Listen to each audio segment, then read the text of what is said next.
पढ़ने में अभी बहुत देर थी। रास्ते सुनसान थे। कहीं कहीं कोई इक्का दुक्का दूध वाला या अखबार वाला, कहीं रात पाली से लौटने वाला साइकिल सवार दिखाई दे जाता था। ये स्टेशन की सवारी लादे कोई रिक्शा दिखाई दे जाती थी। पैदल चलते हुए शरद सर्कुलर रोड पहुंचा। राम खिलावन के रेस्टोरेंट के आगे अंधेरा था। वो करीब पहुंचा तो रेस्टोरेंट के दरवाजे का एक पल्ला अपनी चौखट से अलग हुआ और एक साय ने निशब्द चौखट लांगी। शरद ने करीब पहुंचकर आंखें फाड़ फाड़ कर उस साय की तरफ देखा। वो तुलसी थी। शरद का दिल डूबने लगा। जरूर कोई बुरी खबर थी जो उस घड़ी सोई पड़ी होने की जगह तुलसी यूं वहां उस दरवाजे से चिपकी खड़ी थी। वो उसके सामने जा खड़ा हुआ। कौन? तुलसी के मुंह से निकला। मैं, शरद बोला। यहाँ क्यों खड़ी हो? तुमने हमें फंसा दिया, तुलसी हाथ भाव से बोली। क्या हुआ? अपने बारे में बताया क्यों नहीं तुमने? हमने तुम्हें क्या समझा था और तुम क्या निकले? अरे क्या निकला मैं? शरद झल्ला कर बोला। धीरे बोलो, क्या निकला मैं? हम तुम्हारे पैसे लेकर फंस गए। वो अपनी हाँकती रही। पैसे सारे के सारे मेरे मर्द के पास है। मेरे पास होते तो अभी लौटा देती। क्यों? किसी को पता लग गया कि हमने पैसे लेकर एक खतरनाक अपराधी की मदद की और हम भी धर लिए जाएंगे। खतरनाक अपराधी? कौन? तुम? और कौन? हाय राम, अब हमारा क्या होगा? मैंने कौन सा खतरनाक अपराध किया है? जैसे तुम्हें मालूम नहीं। पता नहीं वो क्या बक रही थी। माया कहाँ है? तक सर में उसने नया सवाल किया। तुम उस बेचारे के लिए भी मुसीबत खड़ी करोगे? तुम मर्दों का क्या है? तुम तो बस अपना मतलब साधते हो और औरत जात से पल्ला झाड़ लेते हो। भुगतना तो हम औरतों को पड़ता है। इस वक्त तो मैं ही भुगत रहा हूँ। क्या? तुम क्या भुगत रहे हो? तेरी बकवास। मतलब कोई बात कहती नहीं और भगे चली जाती है। पर हट, मैं खुद देखता हूँ माया कहाँ है। बाबू साहब, वो दरवाजे के दाएं बाएं अपने हाथ फैलाती हुई सख्ती से बोली। भीतर कदम रखने की जरूरत नहीं, अब या आगे आगे भी कभी जबरदस्ती की तो मैं शोर मचा दूंगी और पुलिस को बुला लूंगी। शरद हैरानी से उसका मुंह देखने लगा। तुलसी के चेहरे पर छाया दृढ़ता में कोई कमी न आई। मैं चोर हूँ? शरद उसे घूरता हुआ बोला। तुम्हारा कुछ उठा के ले जाऊंगा? तुम मुझसे भी बुरे हो। खैर छोड़ो, मुझे भीतर नहीं जाने दीजिए तो माया को बाहर बुला कर ला। माया यहाँ नहीं है। यहाँ नहीं है? शरद सब शक पकाया। तो कहाँ है? सामने। उसने सड़क के पार एक इमारत की ओर इशारा किया। उस सामने मकान में, जिसके सामने सड़क पर कार खड़ी है, दरवाजा खुला है। तुम बेखटके भीतर जा सकते हो। वहाँ दाईं ओर जो गली आ रहा है उसमें जो पहला ही कमरा है वो माया उसी में है।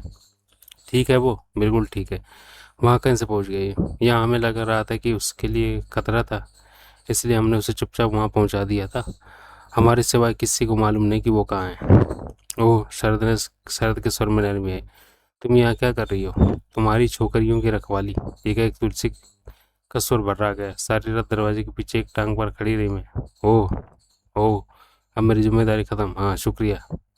तुलसी ने भीतर जाकर उसके मुंह पर दरवाजा बंद कर दिया। शरद ने सड़क पार की और उस इमारत के करीब पहुंचा जिसके सामने एक मारुति कार खड़ी थी। इमारत का दरवाजा वाकई खुला था। उसने भीतर कदम रखा तो स्वयं को एक हॉल में पाया, जिसकी बाएं तरफ वो लंबा गली आ रहा था जिसका जिक्र अनुमान जिसका जिक्र तुलसी ने किया था। सामने ऊपर को जाती सीढ़ियाँ थी जिसके दाहिने पर एक कमजोर सा बल्ब जल रहा था। सीढ़ियों के नीचे एक मेज कुर्सी लगी हुई थी। मेज पर टेलीफोन रखा था। उसने गलियारे में कदम रखा और पहले दरवाजे पर दस्तक दी।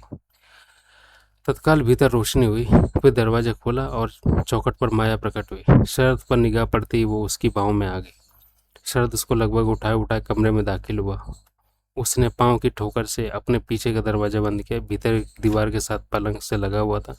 शरद ने माया को ले जाकर उस पर बिठाया और स्वयं भी उसकी बगल में बैठ गया था। वो उसके कंधे पर सिर रखकर रोने लगी। रोती क्यों है? शरद तनिक झुंझला स्वर में बोला।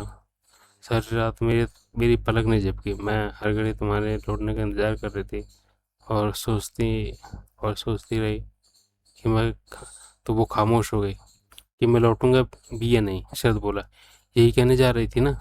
हाँ, मेरा दिल बहुत डर रहा था। अब छोड़ो वो सब। वो कहानी अब खत्म हो गई है। मेरा भाई कहाँ है? जहाँ भी है खतरे से दूर है। मतलब उसकी नेपाल से निकासी हो चुकी है, अब वो हिंदुस्तान में है। लेकिन कहाँ, ये मुझे नहीं पता। तुम्हें नहीं पता? तुम्हारे साथ नहीं आया था वो? आया था, लेकिन कार के हिंदुस्तानी हद पहुँचने पहुंचते ही वो चुपचाप कहीं खिसक गया था। ऐसा क्यों किया उसने? अब ये क्या पता। उसे मेरे पास अपनी बहन के पास आना चाहिए था। अब आएगा, अब आएगा, अब आ जाएगा। उसे मालूम होगा कि मैं यहाँ हूँ, मैं यहाँ हूँ। उसे ये तो मुझे भी नहीं मालूम था। यहाँ पहुँच कर ही मालूम हो तो। तेरा उसे पढ़ना का पता मालूम है, वो ज़रूर वहीं पहुँचेगा। अब हमें उससे पहले पढ़ना पहुँचना होगा। तुम पटना जाओगे? क्यों नहीं जाऊँगा। तुम्हें मालूम नहीं क्या? उसने श- शरद के कंधे पर सिर उठाया।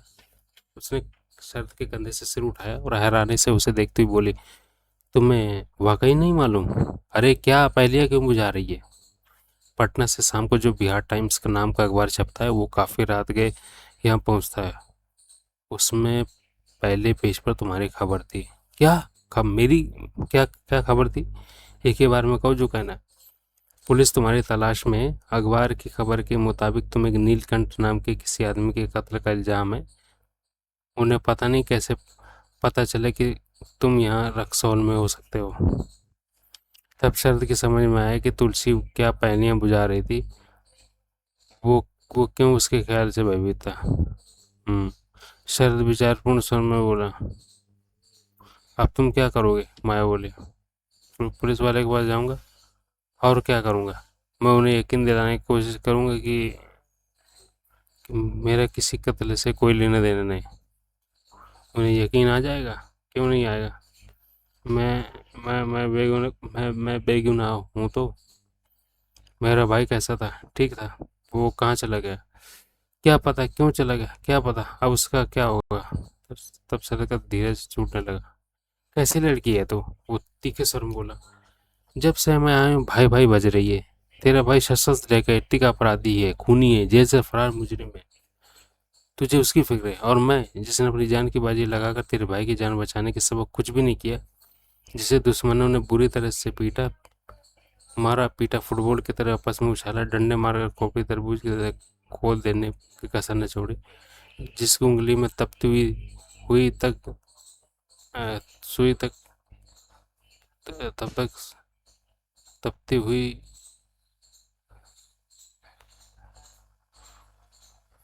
जिसकी उंगली में तपती हुई सुई तक उतार उतार दी गई। लेकिन तुझे तुझे मेरी कोई फिक्र नहीं। मैं एक खतरे से इतनी मुश्किल से निकल कर आया हूँ, उससे बड़े खतरे की तू मुझे गुड न्यूज़ दे रही है। मुझे खबर कर रही है कि मैं कत्ल का अपराधी समझा जा रहा हूँ।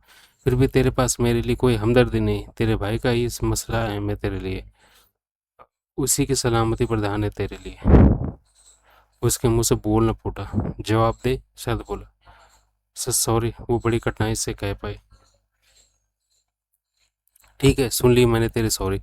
अब महाराजगंज अपने हॉस्टल में पहुंचने की तैयारी कर, ताकि भाई बहन का पुनर्मिलन हो सके। और तुम? मैं क्या? मेरे से तो तुम लोगों का जो मतलब हल होना था वो हो चुका।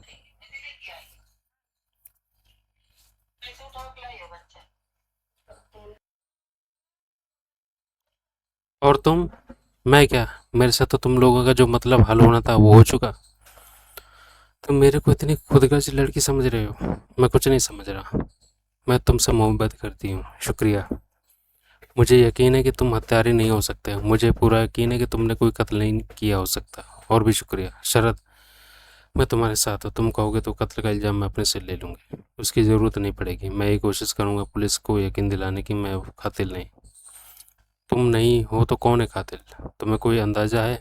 है तो सही, लेकिन मैं कुछ साबित नहीं कर सकता। कोशिश तो करोगे? ये भी तो कोई कहने की बात है। तड़ीपार तो मैं हुई। अब इस खतरनाक इल्ज़ाम से बरी नहीं हो पाऊंगा तो या तो सारी उम्र तमाम दुनिया से छुपता फिरूंगा या फिर जेल में एड़िया रगड़ूंगा। हे भगवान। मगर सीढ़ियों के नीचे मेज पर जो फ़ोन पड़ा है उससे कॉल हो सकती है? पता नहीं। फ़ोन है तो कॉल हो ही सकती होगी, बशर्ते कि फ़ोन में ताला न लगा हो। मैं देख के आता हूँ। वो कमरे से बाहर निकल कर फ़ोन के करीब पहुंचा। फ़ोन को ताला लगा हुआ था। उसने रिसीवर उठाकर कान से लगाया तो पाया कि डायल टोन आ रही थी। उसने ताले का मुआयना किया तो पाया कि ताला उस प्रकार का था जो खास टेलीफोन में लगाने के लिए बनता था। और डायल के नंबर प्लेट के किसी एक छेद में पिरो कर लगाया जाता था। उसने ताले को एक बार जोर से घुमाया तो ताला जिस छेद में लगा हुआ था उसे तोड़कर उसके हाथ में आ गया। उसने पटना का फीफी के प्राइवेट फ्लैट का नंबर डायल किया। कई बार घंटे बज चुकने के बाद किसी ने दूसरी तरफ फ़ोन उठाया। हेलो फीफी, वो हौले से माउथपीस में बोला। कौन? शरद। ओह, कहाँ हो? अभी नेपाल से लौटा हूँ। लेकिन हो कहाँ? मोतिहारी में। वहाँ कैसे पहुँच गए? पटना पहुँचने के चक्कर में पहुँच गया। तुम पटना आ रहे हो? हाँ, और मैं फ़ौरन तुमसे मिलना चाहता हूँ। फ़ौरन? फ़ौरन कैसे मुमकिन होगा? क्यों नहीं मुमकिन होगा? क्योंकि मैं तो अभी यहाँ से जा रही हूँ। रात यहाँ एक पार्टी थी जो सुबह 3 बजे तक चली। सब मेहमान चले भी गए हुए हैं। मैं भी अब जा ही रही थी कि तुम्हारा फ़ोन आ गया। अब अब कहाँ जा रही हो? अपने डार्लिंग हस्बैंड के पास। बेचारा रात भर मेरा इंतज़ार करता रहा होगा। ओह, तुम क्यों मिलना चाहते हो मुझसे इस वक्त? तुम्हारे पास कौन है? जल रहे हो? कोई है तुम्हारे पास? माय डियर, अब कहाँ रह गया है कि तुम्हें कोई हक मेरे से ये सवाल पूछने का? तुम तो मेरे से तमाम रिश्ते तोड़ चुके हो। अभी कल ही की तो बात है, इतनी जल्दी भूल गए? तुम्हें इससे क्या कि मेरे पास कोई है या नहीं? मुझे कुछ नहीं, लेकिन शायद अष्टभुजा को हो। अष्टभुजा? जो कि मूर्ख है, नादान है, नहीं जानता कि फीफी मेम साहब जैसी औरतें किसी एक मर्द के पल्ले बांधने के लिए नहीं बनी होती। तो तो ये कि वो तुम्हारे पास आ रहा है, यानी कि जो कि वो तुम्हारे पास आ रहा है, बस पहुंचता ही होगा। हमें वाली फीफी हंसी। उसे तो मैं गले से पट्टा डालकर कुत्ते की तरह रखना चाहूँ तो उसे एतराज़ नहीं होगा। इतना फिदा है वो मेरे मेरे पर।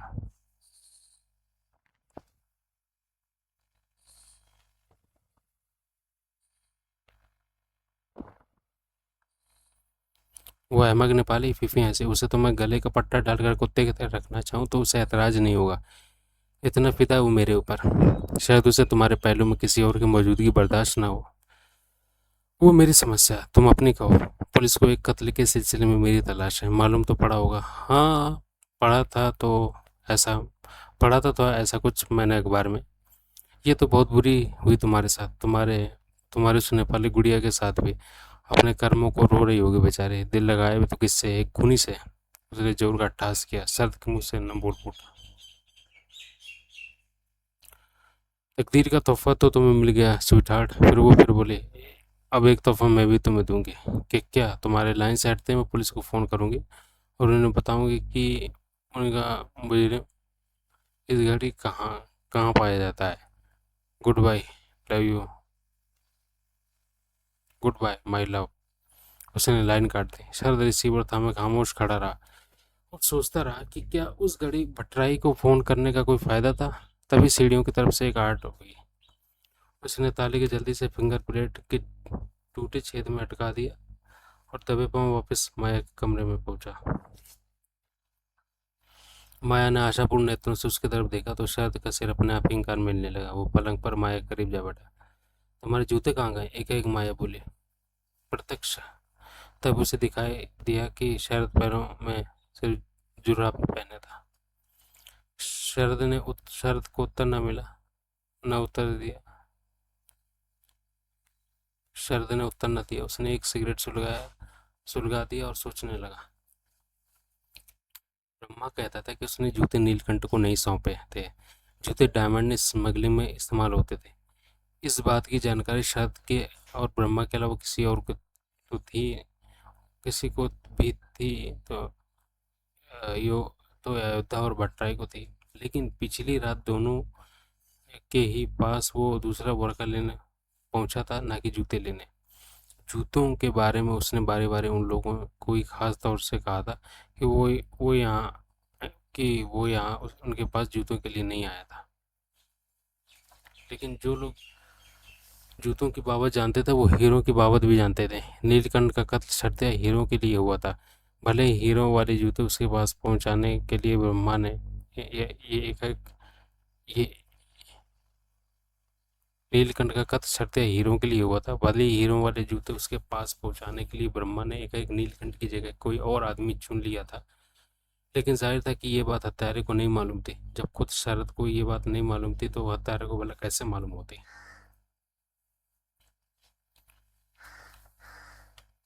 फिर जूते उसके पास अष्टभुजा लेकर आया था, जो कि उनकी निगाह में हीरो की बाबत नहीं जानता था, हीरो की बाबत नहीं जानता था, लेकिन जानता हो सकता था। हमेशा नहीं तो उस बार उसे हीरो की और उनके उनकी हमेशा से कहीं ज़्यादा कीमत की खबर थी, क्योंकि नेपाल में उनसे उसने शायद से उसके जूते जबरन छीनने की कोशिश की थी। अब सवाल ये पैदा होता है अब ये सवाल पैदा होता है कि अब ये सवाल ये पैदा होता है कि जो जूते उसने खुद शर्त को दिए थे वो उन्हें बाद में उससे क्यों छीनने पर आमादा हो गया था। अगर उसे मालूम था कि जूतों में क्या है था तो वो पहले ही जूतों के साथ क्यों न गायब हो गया। वो उन्हें लेकर शर्त के पास क्यों पहुंचा। उसे जूते तब्दील उसे जूते तब्दील करने की या खाली रख जूते शरद को सौंपने की क्या ज़रूरत थी। इसका एक ही जवाब हो सकता था। उ, उसने न जूते तब्दील किए, न उनमें से हीरे निकाल लेते। ज़रूर जूतों में हीरो की मौजूदगी की खबर उसे शरद को जूते सौंप चुकने के बाद किसी वक्त लगी थी। वो बात शरद को जची, लेकिन कब, कैसे और किससे। लेकिन सबसे अहम सवाल हर हाल में यह था कि जूतों में हीरो की शुरू से ही नहीं थे या निकाल लिए गए थे। अगर शुरू से नहीं थे तो ये ब्रह्मा की कोई बहुत बहुत गहरी चाल थी। क्या खेल खेल रहा था ब्रह्मा। उसके खेल में धोखा ही धोखा। तो क्या खेल कर रहा था ब्रह्मा। उसके मुंह उसके उसके खेल में धोखा नहीं। तो क्या खेल खेल रहा था ब्रह्मा। उसके खेल में धोखा ही नहीं, धोखा दर धोखा था। वो डबल क्रॉस का नहीं, मल्टी क्रॉस का खेल खेल रहा था। ऐसे ही खेल के खिलाड़ी उसके विश्वास पात्र लेफ्टिनेंट भी निकले थे। मसलन भट्टराय ने पिछली रात को एक ऐसा काम किया जैसा उसने पहले कभी नहीं किया था। उसने शरद को बाकायदा 5,000 रुपये की रिश्वत दी थी। अयोध्या ने उस और ब्रह्मा दोनों को धोखा दिया था। अष्टभुजा उसकी मदद को न पहुंचा होता तो उसे तो अयोध्या में ही मरवा ही डाला होता। अष्टभुजा अपने तमाम जज्बाती ड्रामेबाजी के बावजूद दगाबाज निकला था। पहले नेपाल में उसने उस पर हमला की करके जूते हथियाने की कोशिश की थी, और फिर रक्सौल पहुंचते ही उसे पीछे छोड़कर उसे कार लेकर भाग गया था। अब फीफी अब अब फीफी उसको गिरफ्तार कराने के लिए पुलिस को फोन कर रही थी।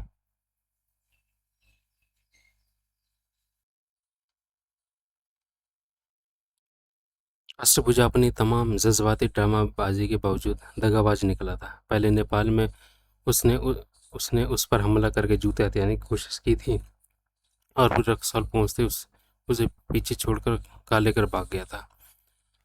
और अब फीफी उसको गिरफ्तार कराने के लिए पुलिस को फ़ोन कर रही थी। फिर चौंकाने वाला व्यवहार सिर्फ उन लोगों का ही नहीं था जिन्हें वो बखूबी जानता था, उन लोगों का भी था जिन्हें वो कतई नहीं जानता था। मसलन वो पुलिसिया जिसने अम्बेगंज में भीड़ के मामले में उसे स्थानीय लोगों के जंगल से निकाला था, और कैसे बकौल अष्टभुजा एक संकट मोचन की तरह एन ज़रूरत के वक्त वो वहाँ आसमान से आ टपका था।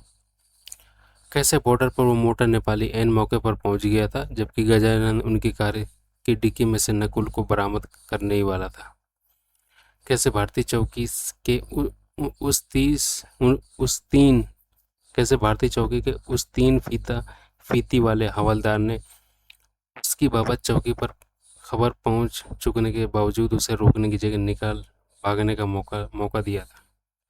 कैसे एक सारी दुनिया सिर्फ उसकी मददगार बन गई थी।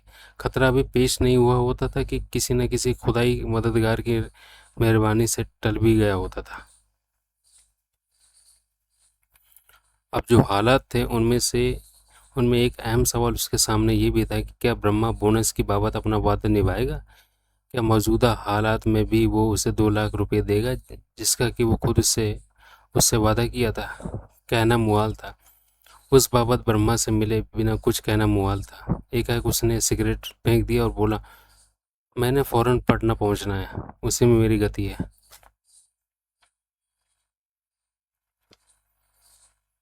पटना पहुंचने से पहले ही पुलिस ने मुझे धर दबोचा तो मेरा मेरा खेल अपने आप ही खत्म हो जाएगा।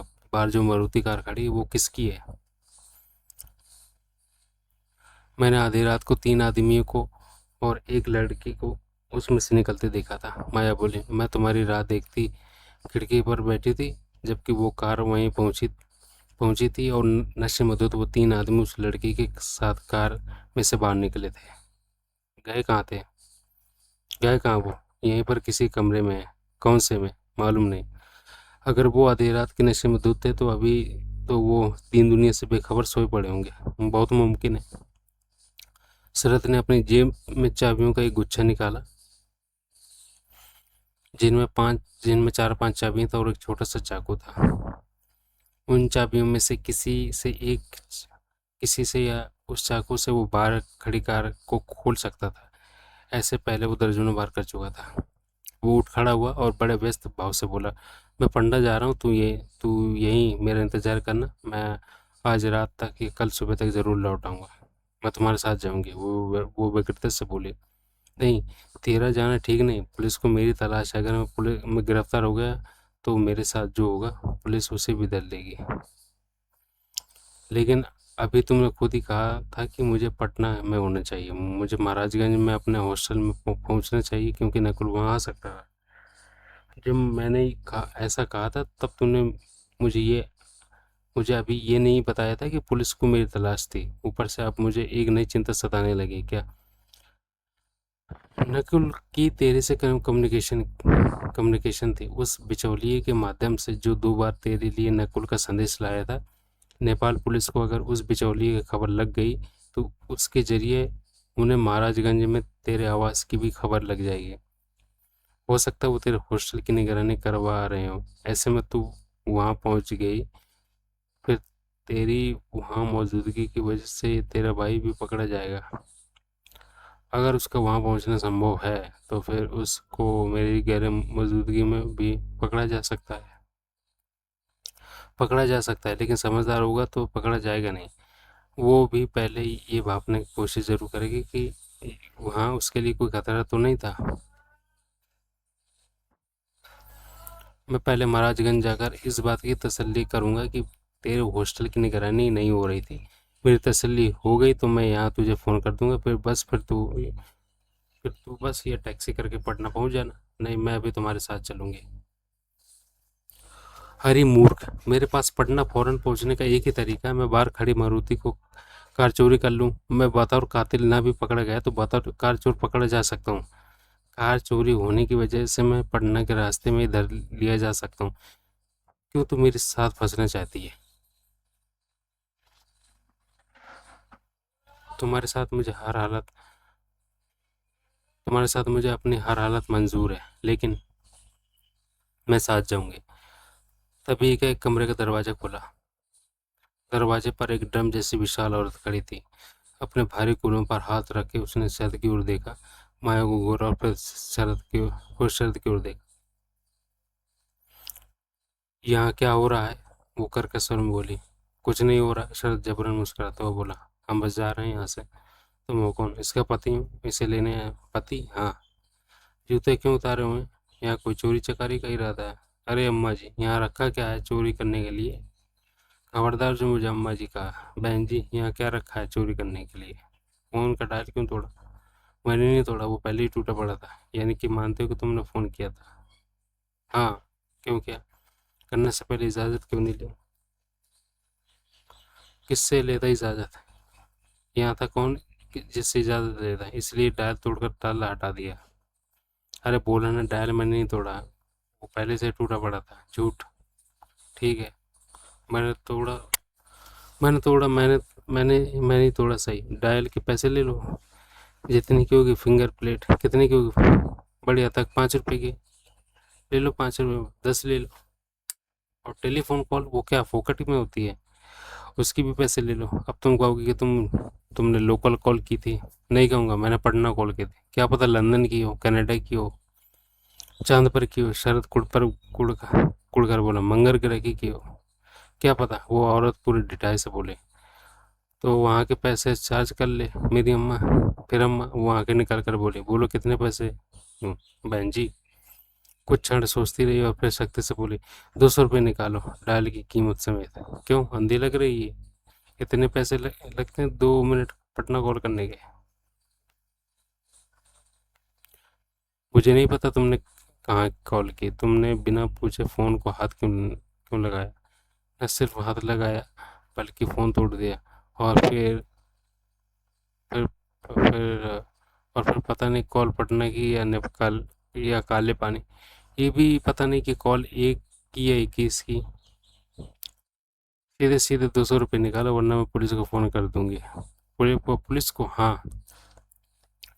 पता नहीं कौन हो तुम, पता नहीं ये छोकरी तुम्हारी बीवी भी है या नहीं, मुझे तो वो जरा भी शादीशुदा नहीं लगती। मुझे तो ये कुछ और ही मालूम होती है। जैसे क्या? वही वही, क्या वही? अरे वही, क्या मैं जानती नहीं कि आजकल सारे बिहार और बंगाल में नेपाली रेडियो की कितनी भरमार है। मुझे तो ये बाकी के शब्द मोटे के मुंह में ही रह गए। माया भूखी बिल्ली की तरह उस पर झपटी और उसने उसकी चुटिया पकड़ के इतने जोर से उसकी गर्दन उमेटी कि उसके मुंह से चीख निकल गई। कुत्ती कमीनी, माया दांत पीसती हुई बोली, मुझे रंडी कहती है। छोड़ छोड़, वो तड़पती हुई बोली। फिर बोले कि अपनी गंदी जुबान छोड़। माया ने उसकी मुंडी को एक और झटका, फिर चुटिया छोड़ दी। अब तो मोटे हाँफती हुई बोली, मैं जरूर पुलिस को फोन करूंगी। जरूर कर मोटी भैंस, माया पुकारती बोली, ताकि हम अपने ग्राहकों के साथ यहाँ मौजूद वो लड़कियां भी जो सच पकड़ी जाए जो सच में ही रंडियां हैं। चल मेरे सामने कर पुलिस को टेलीफोन। वो सब पकाई। मैं बात नहीं बढ़ाना चाहती। फिर वो बोले, अब मैं बात बढ़ाना चाहती हूँ साली मोटी अम्मा, बल्कि अम्मा की अम्मा चकला चलाती है यहाँ। तुम्हें क्या, तो मुझे भी क्या कि तो तुझे भी क्या है कि मेरा कौन है, ठीक है मुझे कुछ नहीं। मुझे सिर्फ कॉल के और टूटे डायल के पैसे चाहिए, 200 100 सही, मैं देता हूँ। शरद बोला, बिल्कुल नहीं। मायावती की स्वరం बोली, इसने मुझे कमरे का किराया 200 किराया 100 रुपये बताया था और 300 और 3 दिन का किराया एडवांस में लिया था। मैं अभी यहाँ से जा रही हूँ, कॉल के पैसे काट के 200 रुपये वापस निकाल। एडवांस वापस नहीं होगा। निकाल, नहीं तो इतनी मारूंगी हफ्ता चारपाई से उठ नहीं उठ सकेगी। शरद हैरानी से माया का मुंह देखने लगा। वो छुई मुई लड़की उसे उस वक्त माफ कीजिएगा। शरद हैरानी से माया का मुंह देखने लगा। वो छुई मुई लड़की उसे उस वक्त रणचंडी लग रही थी। चलो हिसाब बराबर, मोटे मारे स्वर में बोले। कैसे हिसाब बराबर? 100 रुपये निकाल। हाँ बराबर। शरद माया का कंधा दबाता हुआ जल्दी से बोला, अब हम जा रहे हैं। लेकिन माया ने प्रतिवाद करना चाहा। छोड़ना अब, ठीक है अम्मा बहन जी, छोड़ना अब, ठीक है अम्मा बहन जी। सहमति मोटी ने सहमति में सिर हिलाया। मेरे पास टाइम नहीं है, माया फिर भी गैर भारे स्वर में बोली, वरना मैं तेरी ऐसी खबर लेती कि शायद सारी उम्र याद रखती। अब चलना। शरद माया को बाहर की तरफ घसीटते हुए बोला। माया उसके साथ घसीटती चली गई।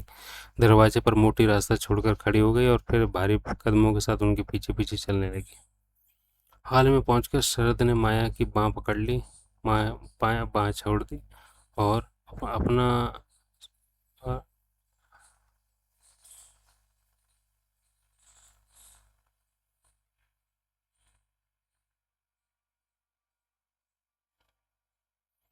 हाल में पहुंच गया। शरद ने माया की बाँ छोड़ दी और अपने चाबियों का गुच्छा काबू में कर दिया।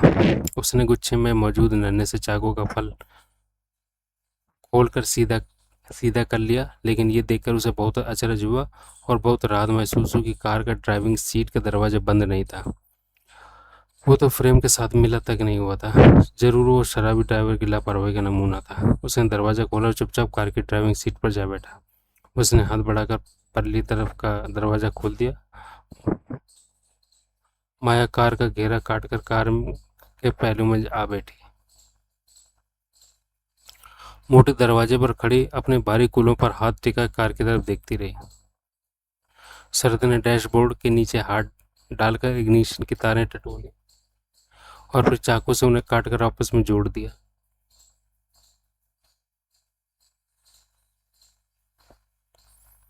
तत्काल कार का इंजन स्टार्ट हुआ। उसने उसे गियर में डाला ही था कि मोटी बोली, हेडलाइट तो जला लो। तुझे क्या, माया चले पुलिस शर्म बोली, कार तूने चलानी है? अरे मैं तो सिर्फ याद दिला रही थी तेरे आदमी को कि वो कार हेडलाइट जलाना भूल गया था। मजबूरन शरद को हेडलाइट जलानी पड़ी।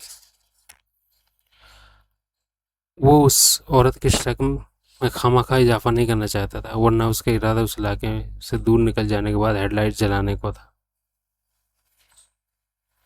कार एक झटके साथ आगे बढ़ी। इंजन की आवाज़ उसे बड़ी भेद भरी लग रही थी। पता नहीं वो कार उसे पटना तक पहुंचाने वाली भी थी या नहीं।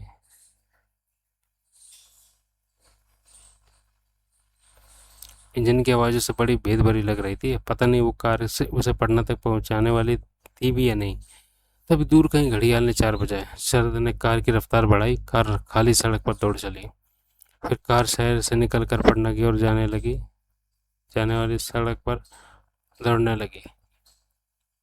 वातावरण में अभी भी रात का अंधेरा व्याप्त था।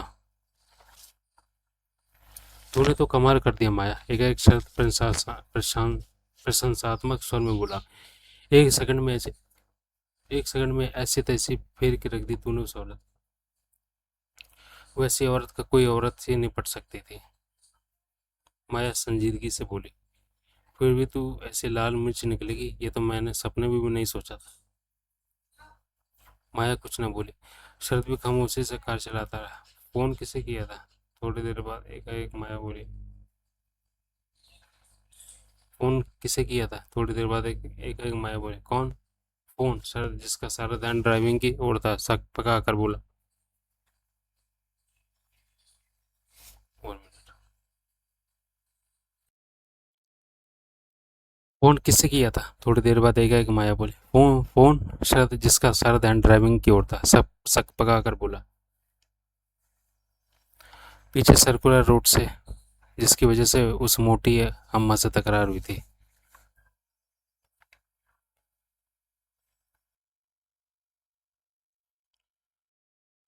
अपने एम्प्लॉयर हम अपने एम्प्लॉयर की बीवी मिसेस रमा को, बीवी को, उस फ्रांसीसी औरत को जो मेरे हॉस्टल में के कमरे में आई थी। हाँ हाँ हाँ, मदद हासिल करने के लिए। मेरे ख्याल से वो मुझे कत्ल के इल्ज़ाम से बरी करा सकती थी। तो वो कर रही है तुम्हारी मदद? नहीं, वो तो उल्टे मुझे मुझे जल्दी से जल्द पुलिस के शिकंजे में देखना चाहती है। क्यों? बस ऐसे ही, मेरे से कुड़ी हुई है तुम्हारी वजह से। ओह, फिर खामोशी छा गई। कार सड़क पर दौड़ती रही। आखिरकार जब वो पटना से थोड़ी दूर रह गए तो शरद ने कार की रफ्तार कदम कम की और बोला, माया, तेरी जिद पर मैं तुझे साथ तो ले आया हूँ, लेकिन अभी जिद तू मेरी भी मान। क्या? माया बोली। मैं तुझे शहर से बाहर ही उतार दूंगा, वहाँ से तुझे कोई ना कोई सवारी जरूर मिल जाएगी। तू अकेले महाराजगंज पहुँच जाना, लेकिन अपने हॉस्टल में जाने की कोशिश ना करना। तेरे वहाँ पहुँचने तक मेरे तेरे हॉस्टल के सामने वाला रेस्टोरेंट खुल चुका होगा, तो वहाँ जा बैठना और अपने भाई पर निगाह रखना। अगर वो वहाँ पहुँचते दिखाई दे तो उसके हॉस्टल के पास फटकने से पहले उसे रोक लेना। माया सोचने लगी। शरद ने उसकी सोच में विघ्न डाला। जब वो तुम्हें मिला था, आखिरकार वो बोली, तो वो ठीक था? एकदम चाक चौबंद था? क्या मतलब? शरद बोला। वो घायल तो नहीं था? चलने फिरने से लाचार तो नहीं था? कतई नहीं। तो फिर जो उसके साथ बीतेगी वो अपने आप भुगत लेगा। शरद ने हैरानी से उसकी तरफ देखा। जिसके जैसे लक्षण होंगे उसका वैसे ही तो अंजाम होगा। माया, तू मेरी समझ से बाहर। कभी आसमान की बात नहीं करती, कभी सीधा पाताल की। बस जज्बाती हो गई थी। मैं नकुल को फांसी पर लटके होने की कल्पना से थर्रा रही थी, लेकिन अब वो आज़ाद है। अगर उसमें सशस्त्र डकैती डालने का हौसला था, जेल से फरार होने की कुव्वत थी, तो एक बार आज़ाद हो जाने के बाद हिंदुस्तानी ज़मीन पर अपनी आज़ादी बनाए रखने की अक्ल भी होगी। कहने का मतलब ये है कि मेरा उसकी फिराक में जाना कतई ज़रूरी नहीं, मैं तुम्हारे साथ रहूँगी। मैं ऐसा नहीं चाहता, ये कत्ल का मामला है और कत्ल मेरे ज़िम्मा है। ये मेरे भी ज़िम्मा है। हम कोई दो नहीं है। शरद, मैं तुमसे मोहब्बत करती हूँ, तुम्हारी पत्नी बनने वाली हूँ, इसलिए जहाँ तुम वहाँ मैं। लेकिन शरद, मैं तुमसे हाथ जोड़ कर प्रार्थना करती हूँ कि अपनी संकट की घड़ी में मुझे अपने से अलग मत करो। अच्छी बात है, शुक्रिया, माया बोली और शरद से लिपट गए। तब इंजन एक बार खांसा और बंद हो गया। शरद ने माया को जबरन अपने से अलग किया और कार को सड़क के किनारे कार करके रोका। क्या हुआ? माया बोली। पता नहीं, शरद बोला, देखते हैं। उस घड़ी वो शहर के दहाने पर थे। स्ट्रीट लाइट्स बंद हो चुकी थी और क्षितिज पर भोर का उजाला दिखाई देने लगा था। वातावरण अलबत्ता अभी अंधेरा था और रास्ते सुनसान थे। शरद ने इंजन फिर स्टार्ट करने की कोशिश की, लेकिन कामयाब ना हो सका। उसने इग्निशन की तारों को आपस में जोर से उमेटा, चौक लगाई, लेकिन नतीजा कुछ नहीं निकला। इंजन हौले से खांस कर खामोश हो गया। शरद ने इग्निशन की तारें खोल दी और खामोश बैठ गया। थोड़ी देर बाद उसने तारें फिर जोड़ी तो इंजन स्टार्ट हो गया। उसने चैन की सांस ली, हेडलाइट्स ऑन की और कार को आगे बढ़ाया। लेकिन कार अभी 50 गज आगे बढ़ी थी कि हेडलाइट्स जोर से चमक कर ऑफ हो गई और इंजन एक बार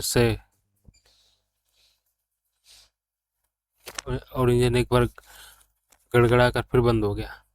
कार ने एक कोला खाया और फिर स्थिर हो गई। इस बार शरद की भरपूर कोशिशों के बाद भी इंजन स्टार्ट न हो पाया। उसने बाहर निकलकर कार का बोनट खोला। भीतर बत्ती न जली। उसने अंधेरे में हाथ मार मार कर सबसे पहले बैटरी के तारों को चेक किया तो वो उसे एकदम ठीक मिली। वो इधर उधर और जगह हाथ मारने लगा। तभी दूर सड़क पर तभी दूर सड़क पटना पटना से उनकी ओर बढ़ती एक कार की हेडलाइट चमकी। शरद ने बोनट गिराया और कार में आ बैठा। माया उसके साथ लग गई। शरद ने भी अपनी उस ओर की बांह को उसके गर्द लिपेट लिया। कार उनके करीब पहुंची और फिर उनके बगल से गुजर जाने की जगह ब्रेकों की तीखी चरचराहट के साथ उनके करीब रुकी। फिर एकाएक कार में एक टॉर्च चमकी और उसकी रोशनी अपनी कार में बैठे उन दोनों पर पड़ी। शरद ने माया को अपने से अलग किया और टॉर्च की दिशा में देखा। क्या बात है भाई? कोई भारी आवाज में बोला। तड़के ही शुरू हो गए, वो भी मेन रोड पर? सॉरी, शरद बोला, हम जा रहे हैं। बड़ी सपोर्टिंग बालिका मिली जो इस इतने तड़के भी मिलने आ गई। ये रात से ही साथ है। ये मेरी होने वाली बीवी है। होने वाली? वो हंसा। क्यों देवी जी, क्या ये बहाना लगाया इसने कार रोकने का? वही पुराना कि पेट्रोल खत्म हो गया? माया ने जवाब न दिया। टॉर्च तो बंद करो, सर झुंझला कर बोला उस आदमी ने, जिसने उनकी तरफ झांकने के लिए अपना सिर खिड़की से बाहर निकाला हुआ था। ऐसा न किया। अब जाते क्यों नहीं है? वो बोला। कहीं सच में ये तो पेट्रोल खत्म नहीं है? ऐसा है तो बोलो। हमारे पास पेट्रोल का एक कनस्तर है जो कि हम तुम्हें दे सकते हैं। पेट्रोल है तो फिर क्या बात है? इंजन में खराबी होगी शायद। आपको रास्ते में किसी मोटर गैरेज की जानकारी हो तो बड़ा मेहरबानी उन्हें हमारी खबर कर दीजिएगा। इतनी तड़के अभी कोई गैरेज कहाँ खुला होगा? ओह, कहो तो हम कुछ मदद करें? फिर वो जवाब मिलने से पहले ही अपनी कार से बाहर निकल के आया। आओ, बाहर निकल कर टॉर्च पकड़ो, हम देखते हैं। आप तकलीफ न करें, शरद ने प्रतिवाद किया, लेकिन वो पहली कार का बोनट उठा चुका था। स्टार्ट करना, वो बोला। शरद ने तारें जोड़ी, लेकिन नतीजा कुछ न निकला। जरा सी घर घर हुई और इंजन स्टार्ट न हुआ। शरद कार से बाहर निकला और उस आदमी के पहलू में पहुंचा। उसने देखा वो एक लंबा चौड़ा आदमी था जो कि एक गहरे रंग का सूट पहने था। उसे अपने शरद का शरद का एहसास हुआ तो उसने घूमकर टॉर्च शरद को थमा दी और फिर इंजन पर झुक गया। थोड़ी देर बाद बोला, भाई ये तो इग्निशन की तारें फूकी पड़ी हैं, क्या कर लिया? मैंने कुछ नहीं किया, शरद बोला। आप क्या ऑटोमोबाइल इंजीनियर? नहीं। वो सीधा हुआ बड़े इत्मीनान से बोला, हम सीआईडी इंस्पेक्टर होते हैं, इंस्पेक्टर राम पूजन सिंह। शरद साहब पकाया। अब बोलो, गाड़ी क्यों चुराई? जब तुम्हारे पास इग्निशन की चाबी नहीं है तो गाड़ी चोरी क्यों होगी? शॉर्ट सर्किट से इग्निशन ऑन किया तभी तो एक आध तारें फूकी। अब शॉर्ट सर्किट से इग्निशन ऑन करना हर किसी को तो आता नहीं। शातिर कार चोर की ये तरकीबें जानते हैं। फिर एक के जैसे जादू के जोर से उसके हाथ में एक भारी रिवॉल्वर प्रकट हुई। तरी कार में माया ने हरकत की। शायद वो बाहर निकलने की फिराक में थी। आप भीतर बैठे देवी जी, इंस्पेक्टर सख्ती से बोला। अगर कोई वाकई चोरी की है तो आपको भी हिरासत में ले लिया जाएगा। हिरासत में? शरद बोला। और आपके घर वालों को भी खबर की जाएगी, इंस्पेक्टर कहता रहा। अपने पिता का नाम बोलिए जनाब, शरद विनय स्वर में बोला। ये कार इनके इसके पिता की है, जो उन्होंने अपनी राजस्व में इस्तेमाल करने को दी थी। लेकिन मेरी लापरवाही से मेरे से कार की चाबी खो गई, इसलिए मजबूरन मुझे इग्निशन की तारों को शॉर्ट सर्किट करके कार चालू करनी पड़ी। अच्छा, बोला। फिर उसने हाथ बढ़ाकर अपनी टॉर्च शरद के हाथ से ले ली और उसकी रोशनी सिर से पांव तक उसके ऊपर फैलाई। रोशनी का दायरा कुछ क्षण उसके पैरों पर टिका और फिर सीधा उसके चेहरे पर आकर टिका। उस घड़ी उनकी कार की तरफ से इंस्पेक्टर ने एक पहलू बदला हुआ था और शरद अपनी आंखों की कनखियों से देख रहा था और महसूस कर रहा था कि माया कार में स्थिर नहीं बैठी थी। वो कोई हरकत कर रही थी। फिर उसे माया का हाथ ऊंचा उठते दिखाई दिया। क्या कर रही थी वो? इंस्पेक्टर फिर बोला तो शरद पर जैसे गाज गिरी। शरद शुक्ला, तुम्हें तो मोतिहारी में होना चाहिए था, जहाँ की मेरे महकमे के लोग बड़ी शिद्दत से तुम्हारी तलाश कर रहे हैं। तभी मारुति का दरवाजा एक हल्की सी क्लिक की आवाज़ के साथ फ्रेम से अलग हुआ। वो आवाज़ इंस्पेक्टर के भी कानों में पड़ी। वो हौले से वापस घूमने लगा, लेकिन तभी वो आधे ही नहीं घूमा था कि दरवाजे भड़ाक से उसकी पीठ से आ टकराया। उसका संतुलन बिगड़ गया। तभी शरद ने उस पर छलांग लगा दी। दोनों एक दूसरे से गुत्थम गुत्था वो सड़क पर गिरे। टॉर्च उसके हाथ से निकल गई, सड़क पर गिरकर बुझ गई। इंस्पेक्टर पीठ के बल सड़क पर गिरा था। शरद उसके ऊपर था और अब इंस्पेक्टर हाथ पर झटक तो हुआ उसे अपने अपने पर से परे धकेलने की और उसे अपने हाथ में थमी रिवॉल्वर के नाल की जद मिलाने की कोशिश कर रहा था। कनखियों से शरद ने माया को कार से बाहर निकलते देखा। उसका हाथ इंस्पेक्टर की रिवॉल्वर वाली कलाई से लिपटा हुआ था। उसकी कोशिश यही थी कि अगर वो रिवॉल्वर छीन न सके तो उसका रुख भी अपने शरीर के किसी अंग की तरफ न होने दे। उसने उसकी रिवॉल्वर वाले हाथ को कलाई से थामे थामे जोर से कई बार सड़कों से टकराया सड़क से टकराया, लेकिन रिवॉल्वर उसके हाथ से नहीं निकले। तो वो बहुत शक्तिशाली था, बहुत अनुभवी था, आखिरकार पुलिस इंस्पेक्टर था। किसी भी क्षण कोई और वाहन सड़क पर पहुंच सकता था, जिसकी वजह से वहां जो दखल अंदाजी पेश होती वो सरासर इंस्पेक्टर के हक में होती। उसने माया को टूटी टॉर्च सड़क पर से उठाते देखा। फिर भारी टॉर्च का एक भरपूर प्रहार नीचे गिरे पड़े इंस्पेक्टर के खोपड़े पर पड़ा। इंस्पेक्टर के मुंह से एक आग कराह निकली, फिर उसका शरीर ढीला पड़ने लगा। माया ने फिर प्रहार किया। इस बार उसकी उंगलियों की पकड़ भी रिवॉल्वर पर से ढीली पड़ने लगी। शरद ने उसकी उंगलियों में से रिवॉल्वर झपट कर निकाल ली और उसके ऊपर से उठ खड़ा हुआ। अब माया आतंकित भाव से बोली, टॉर्च फेंक दें? शरद बोली। उसने उसने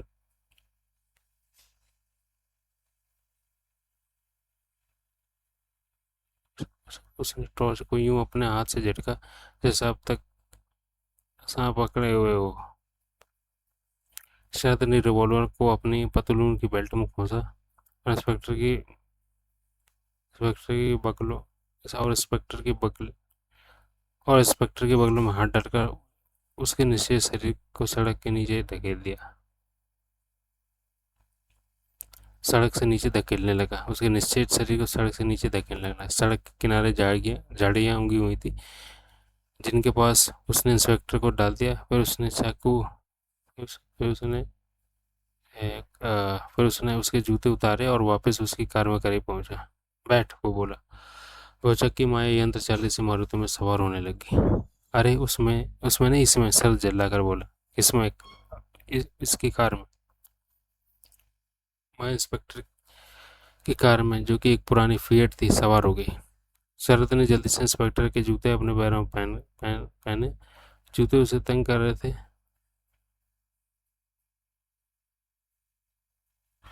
वह इंस्पेक्टर की कार में, जो कि एक पुरानी फिएट थी, सवार हो गई। शरद ने जल्दी इंस्पेक्टर के जूते अपने पैरों में पहने। जूते उसे तंग कर रहे थे, लेकिन न होने से तो अच्छे थे। वो फिएट की ड्राइविंग सीट पर सवार हुआ। उसने कार को चालू करके गियर में डाला, उसे यू टर्न दिया और उसे वापस पटना की ओर दौड़ा दिया। क्या वो वाकई इंस्पेक्टर था। क्या वो वाकई इंस्पेक्टर था? मायावती भी बोली। कोई कोई यहाँ तो कोई वाकई इंस्पेक्टर था, मायावती बोली। पुलिसिया तो सर्दिया था, शायद बोली। क्योंकि रिवॉल्वर पुलिस वालों जैसी है। क्या करिश्मा हुआ? उधर उधर कार बिगड़ी तो वो हमारे सिर पहुंचा। वो क्या करिश्मा हुआ? इधर कार बिगड़ी वो हमारे सिर में आए।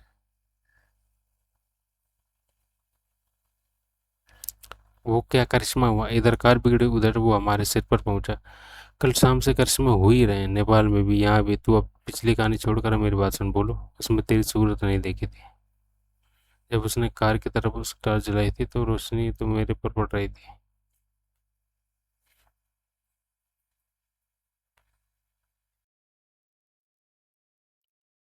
जब उसने कार की तरफ करके टॉर्च जलाई थी तो रोशनी तो मेरे पर भी पड़ी थी। तू मेरी ओट में थी, शरद उतावले स्वर में बोला। वैसे भी उसकी तमाम तवज्जो मेरी तरफ थी, क्योंकि कमीना मुझे पहचान गया था। शायद पहले से पहचानता था। तो बीच में न टोक और मेरी बात सुन। मैं ये कहना चाहता हूँ कि हमें आगे शहर में दाखिल होते ही पुलिस मिल सकती है, जो कि मेरी टो में होगी। मैं चाहता हूँ कि तू ऐसी नौबत आने से पहले ही कहीं उतर जा। और तुम?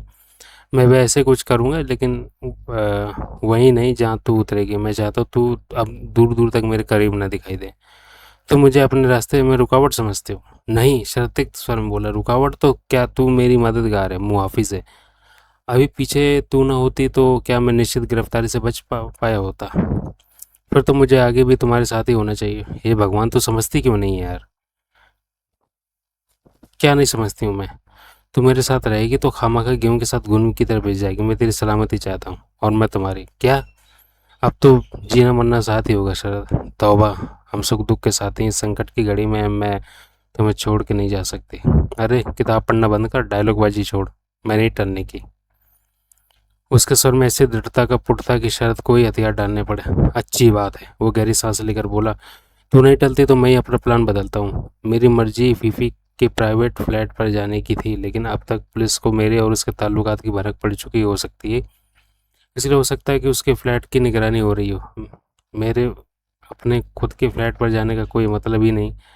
वहाँ मैं फंसूँ ही फंसूँ। तो मैं कदम कुआं जाता हूँ। वहाँ कहाँ? अपने बॉस के पास, ब्रह्मा के पास। अध्याय 3।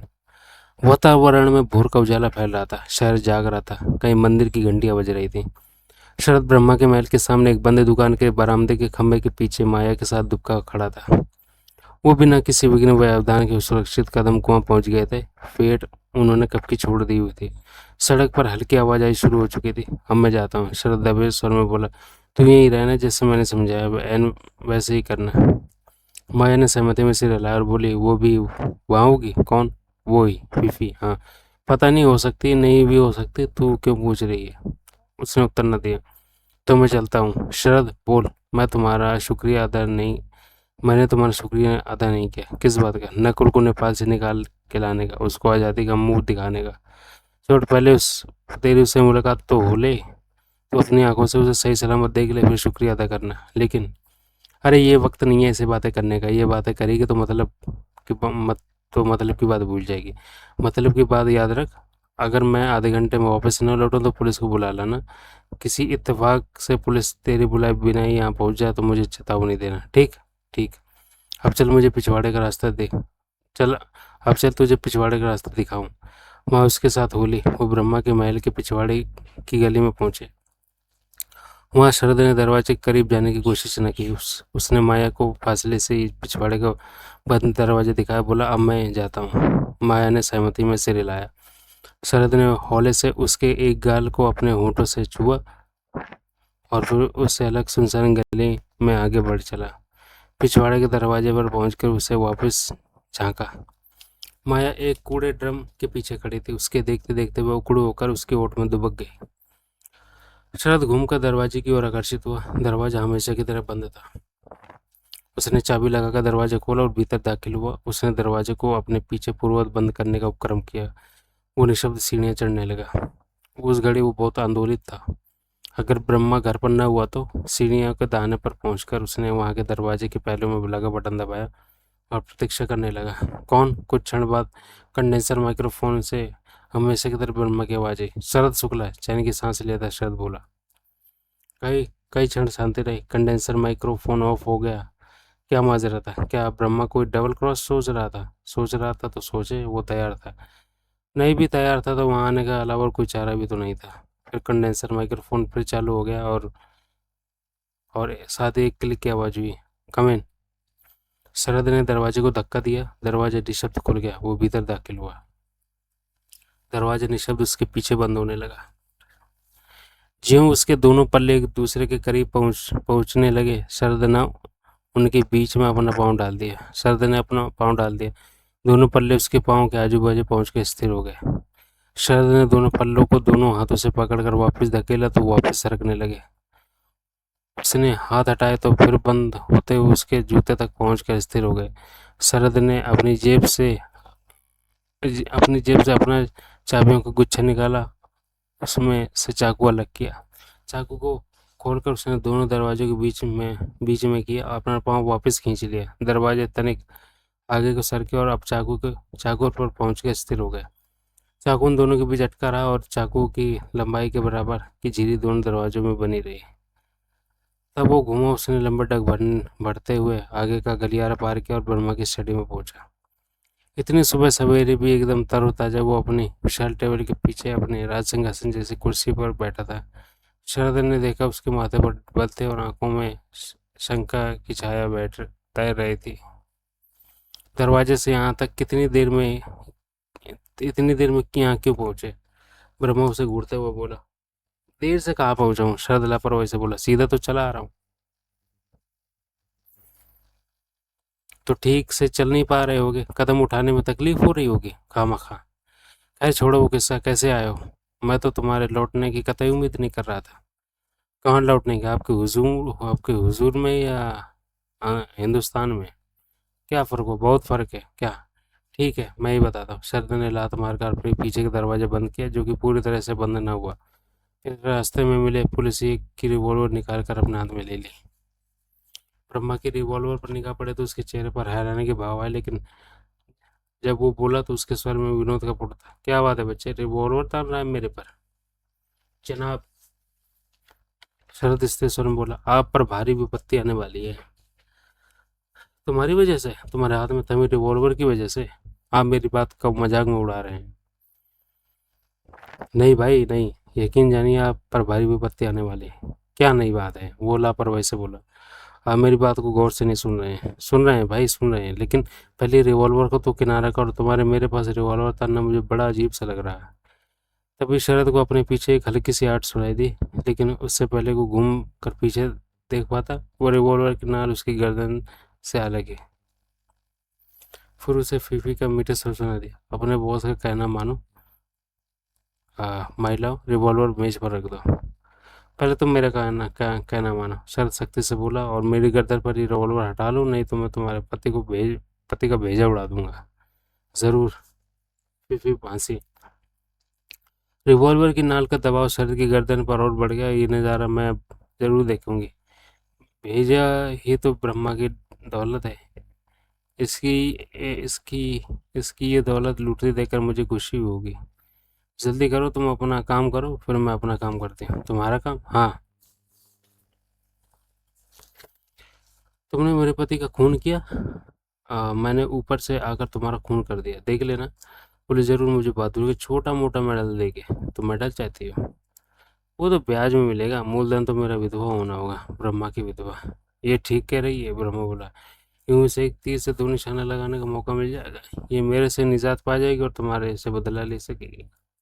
इसीलिए इसका कहना मानकर रिवॉल्वर रख दो, फिर सोचते हैं कुछ। क्या सोचते हैं? पहले तो यही तो कि माइक्रोफोन पर तुम्हारा नाम सुनकर कि घबरा क्यों गई थी। इसे अपने पास हथियार होना क्यों जरूरी लगने लगा था। वो मुझे मालूम है, आत्मरक्षा के लिए। इसे क्यों जरूरत है आत्मरक्षा की? इसे ही जरूरत है आत्मरक्षा की। ये हथियारी। अच्छा। ब्रह्मा ने शरद के कंधे पर निगाह डालकर पीछे खड़ी फीफी की ओर देखा और फिर बोला, लेकिन पहली बात पहले बच्चे, तेरे पीछे खड़ी फीफी उतावली हो रही है, इसलिए रिवॉल्वर की बाबत उसका कहना मान। नहीं भी मोने को तो चलेगा। फीफी कुछ भरे स्वर में बोली। तो ब्रह्मा को शूट करो, मैं तुम्हें शूट करती हूँ। तुम ब्रह्मा को ना भी शूट करो तो मैं तुम्हें शूट करती हूँ। शरद ने गहरी सांस ली। वो जानता था उससे रुसवा वो औरत उस घड़ी कोरी धमकी नहीं दे रही थी। उसने एक कदम आगे बढ़ाया और फिर धीरे से रिवॉल्वर को विशाल की मेज पर के किनारे पर रख दिया। तब फी उसके पहलू से निकलकर सामने आई। हमेशा की तरह उस घड़ी भी वो भला की हसीन लग रही थी। अपने हाथ में थमी रिवॉल्वर से जब उसने ब्रह्मा और शरद दोनों को कवर किया हुआ था तो वो बोला, बच गया तुम पुलिस के हाथे चढ़ने से। मैं तो मोतिहारी में नहीं था, शरद बोला।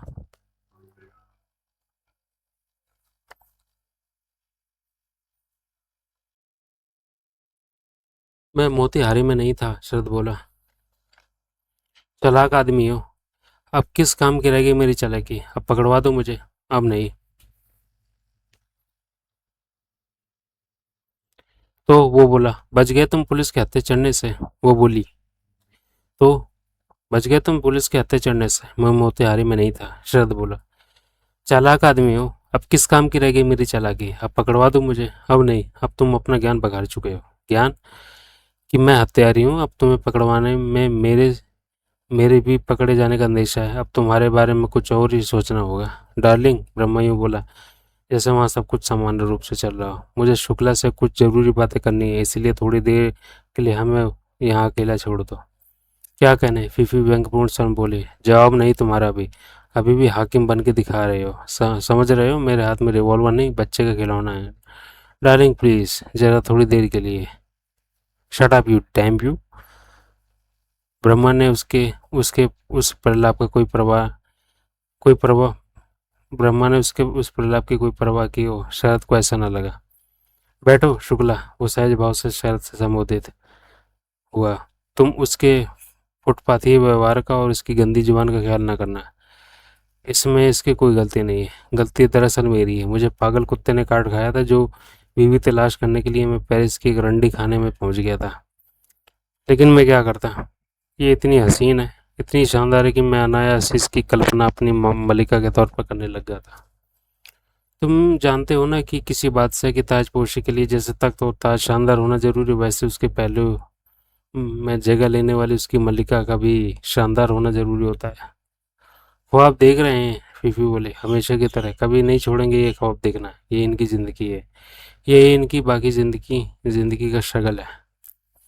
तुम इस हत्यारी तुम इसे हत्यारी कह रहे थे? फीफी की ओर से कतई ध्यान दिए बिना ब्रह्मा शरद से संबोधित हुआ। किसकी हत्या की इसने? नीलकंठ की। क्यों? क्योंकि वो भी इसकी फैन क्लब का चार्टर मेंबर था, जैसे तुम भी हो। फी- फीफी जल्द कर बोली। हाँ, शरद बोला, लेकिन मैं तो मेंबरशिप से कब का इस्तीफा दे चुका हूँ। बीच ब्रह्मा भाविन स्वर में बोला। फीफी ने तड़प कर उसकी तरफ देखा। लोथसम बिच, हॉरर ऑफ हॉरर्स।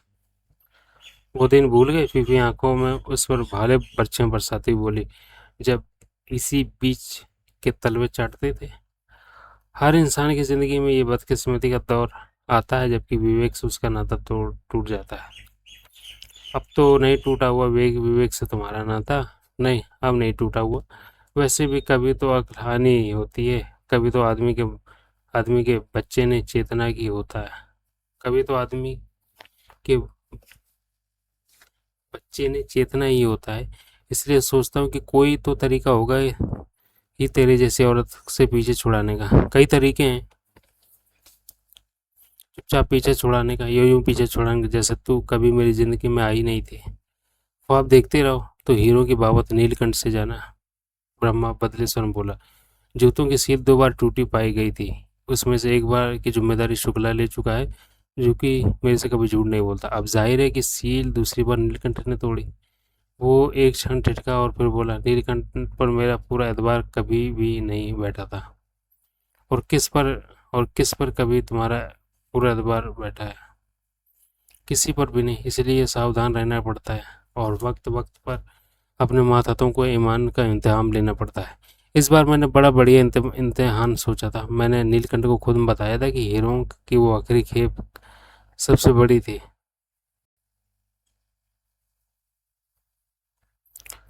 मैंने नीलकंठ को खुद बताया था कि हीरो की वो आखिरी खेप सबसे बड़ी थी, सबसे कीमती थी। बेचारे को कितना सदमा पहुंचा होगा ये जानकर कि जूतों में छोटी बड़ी कैसी भी कोई खेप नहीं होती। इस बार तो जूते सिर्फ जूते थे।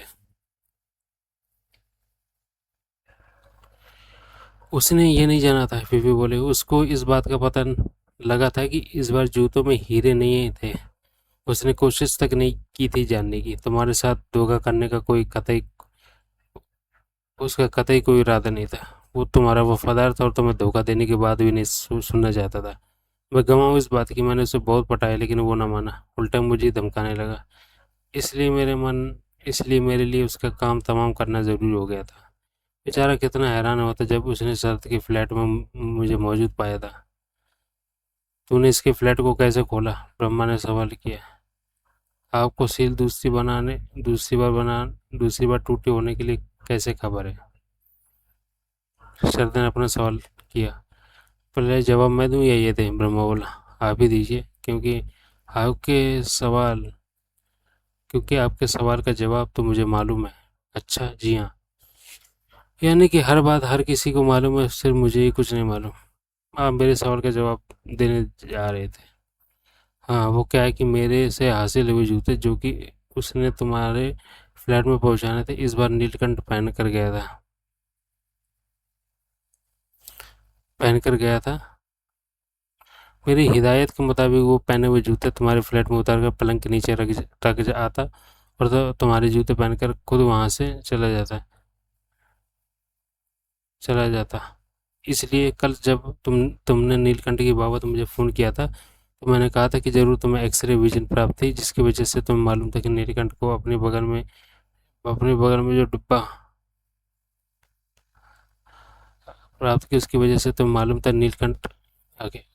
इसलिए कल जब तुमने नीलकंठ की बाबत मुझे फ़ोन किया था तो मैंने कहा था कि ज़रूर तुम्हें एक्सरे विजन प्राप्त थी, जिसकी वजह से तुम्हें मालूम था कि नीलकंठ को अपने बगल में जो डब्बा दबाए तुमने देखा था उसमें जूते थे। जूते नहीं थे तो क्या था? मुझे क्या पता था? मुझे इतना पता कि जो जूते उसने तुम्हारे फ्लैट में पहुंचाते उन्हें वो पहने हुआ था। आगे जब तुमने उसके कत्ल की खबर की थी तो मैंने अपने निजी सर्वेंट भूपत को मैनपुर भेजा था। वहाँ उसे तुम्हारे फ्लैट के पिछवाड़े में नीलकंठ की लाश डूबती उतराती दिखाई दी थी। तब उसी ने लाश के पैरों में मौजूद जूतों का मुआयना किया था और मुझ पर आकर खबर की थी कि जूतों की सील टूटी हुई थी। तब वो जब वो लाश तक पहुंच ही गया था शरद बोला जब वो लाश तक पहुंच ही गया था शरद बोला वितृष्णापूर्ण स्वर में बोला। तो वो इतना नहीं कर सकता था कि लाश नाले में आगे बह जाती? वो मेरे फ्लैट की पिछली खिड़की के नीचे ही न खड़ी रहती? उसके इतना कर देने से पुलिस को भी पता न चलता कि कत्ल मेरे फ्लैट में हुआ था? फौरन हरगिज पता न चलता? कर सकता था, क्यों नहीं कर सकता था? लेकिन वो एक ट्रेंड सर्वेंट है। उसको ट्रेनिंग है वही काम करने की जिसकी वो हिदायत हासिल हो। अब छोड़िए लिफाफेबाजी, शायद कुड़कर बोला। बहरहाल अब तुम्हारी बातों से जाहिर हो रहा है कि सील नीलकंठन ने नहीं। उसने अग्नि नेत्रों से फीफी की तरफ देखा। हमारी नामुराद मल्लिका आलिया ने तोड़ी थी। फीफी हंसी। अब मेरा सवाल, ब्रह्म बोला। तूने इसके फ्लैट में को कैसे खोला? चाबी से खोला? और कैसे खोला? चाबी कहाँ से आई? जवाब में फीफी ने शरद की तरफ देखा और विद्रूपपूर्ण स्वर में बोले, बताओ भाई। जरूरत नहीं, ब्रह्मा बोला। मैं समझ गया। तभी तभी ये कह रहा था कि मेरे सवाल का जवाब इसे मालूम था। गुड, फीफी बोली। तो ब्रह्मा शरद से बोला, तुम्हारे से हासिल चाबी से तुम्हारे फ्लैट का ताला खोलकर ये नीलकंठ की इंतजार में भीतर बैठ गई? सिर्फ बैठी नहीं गई, शरद बोला। सारे कपड़े उतर कर तैयार होकर बैठ गए। जब नीलकंठ वहाँ पहुंचा तो ये बाथरूम में शावर बात ले रहे थे। इसने दबाव देकर नीलकंठ को वहाँ बुला लिया होगा। अब जब अब आप खुद ही सोच लीजिए कि बाथरूम में पहुंचने पर जो नज़ारा नीलकंठ को हुआ होगा। उसने उसकी क्या उसने उसकी क्या हालत बनाई होगी। I can well imagine. इस मुजस्सम हुस्न को उरियां देकर उरिया देख देखकर तो मेरी हालत बंद बंद हो जाती है मेरी हालत बंद हो जाती है। यानी कि आप सोच ही सकते हैं कि जब इसने एक भुरकटे के इशारे से नीलकंठ को अपने करीब बुलाया होगा तो वो करीब आया होगा। कुत्ते की तरह दुम मिलाता, टखनों तक लार टपकाता और जन्नत का नजारा करता। जन्नत के पास जन्नत के ख्वाब देखता। एग्जैक्टली जन्नत के ख्वाब देखता वो शख्स इसके हाथों जन्नत नशीन नहीं हुआ। कई बार खंजर भोंका इसने उस बेचारे के जिस्म में। लेकिन ये सारा ड्रम बाथरूम में किस लिए? ताकि नीलकंठ के जिस्म में से जो बेतहाशा खून बहा था वो अपने निशान पर इस पर छोड़ न पाता।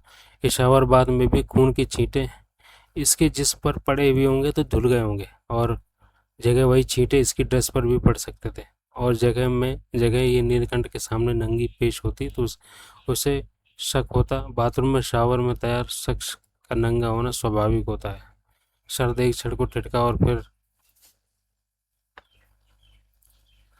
बोला, बाथरूम में ये ड्रामा इसलिए भी जरूरी था ताकि नीलकंठ की अक्ल पर मुकम्मल तौर से पर्दा पड़ जाता और उसे उस घड़ी ये सोचना सूझता नहीं कि आखिर ये मेरे साथ फ्लैट पर क्यों मौजूद थी। ये तो उसे सूझा था। फिर मुस्कुरा कर बोली, सवाल भी करना शुरू कर दिया था उसने इस बाबत, लेकिन अभी शुरू हुई किया था सवाल करना कि अब भला आदमी था बेचारा, कातिल शावर बात में था। ब्रह्मा बोला, ये तुम्हें सिर्फ इसी बात से सूझा कि वहाँ ये अपने खूबसूरत जिस्म को हथियार के तौर पर बेहतर तरीके से इस्तेमाल कर सकती थी। और भी बात थी, शरद बोला। नीलकंठ के कपड़े इस कदर भीगे हुए थे कि वैसे शावर बात की वजह से ही वो पाना संभव था। मैंने शावर का इस्तेमाल बहुत सवेरे सवेरे किया था सुबह सवेरे किया था। इसका मतलब है था कि मेरी गैर हाजिरी में शावर का इस्तेमाल किसी और ने किया था, और वो इसके अलावा और कोई नहीं हो सकता था, क्योंकि इसके पास मेरे फ्लैट की चाबी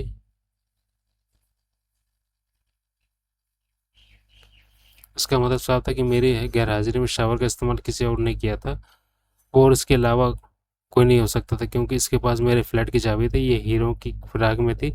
कई और बदनसीबों की तरह नीलकंठ भी इसके रूप के जाल में जकड़ा हुआ था। और 100 बात की एक बात कि अभी खुद ही कबूल कर चुकी है कि नीलकंठ का कत्ल इसने किया था। या मेरे कुछ कबूल करने या न करने का होता है। फिर बोली, यहाँ तो मैं जिसका कत्ल किया हो ना कबूल कर लेती हूँ। सर सोचने लगे, क्या उसकी घड़ी में ब्रह्मा की मेज के दराज में पड़ा टेप रिकॉर्डर हमेशा की तरह चालू था? महिला वो बड़ी आदत से शरद की ओर देखती हुई बोली, कत्ल तो तुम्ही ने किया है, पुलिस की निगाह में तो नीलकंठ के कत्ल के अपराधी तुम ही हो। वो बात की बात है। शरद बोला, इस वक्त तो अहम बात यह कि के से रंगा हाथ खून से रंग कर भी तुम्हारे हाथ कुछ न लगा।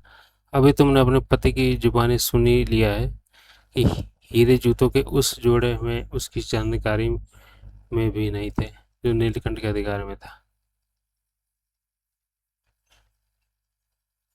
उसकी जान जुबानी सुनी लिया था कि हीरे जूतों के उस जोड़े में इसकी जानकारी में भी नहीं थे जो नीलकंठ के अधिकार में था।